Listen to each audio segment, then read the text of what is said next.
Hello everyone, আসসালামু আলাইকুম। তেল দিলাম, পেঁয়াজ দিলাম। পেঁয়াজটা একটু হয়ে আসলে চিংড়ি মাছটা দিয়েছি। চিংড়ি মাছটা একটু এভাবে ভেজে নেব। ভেজে নিলে চিংড়ি মাছের একটা তেলে ভাজার মধ্যে একটা ঘ্রাণ আসে, ভাজা ভাজা, তখন তরকারির মধ্যে এই ভাজাটা আসে।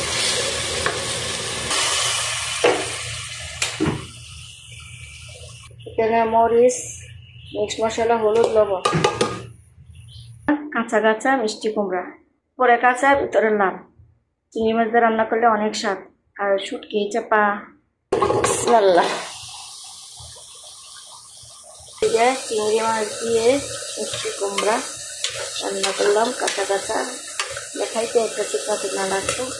আমার কাছে শুটকি চাপা দিয়ে ভালো লাগে, ঝুল করলে ভালো লাগে। মাছ ভর্তা বানাবো। মাছ ভর্তার জন্য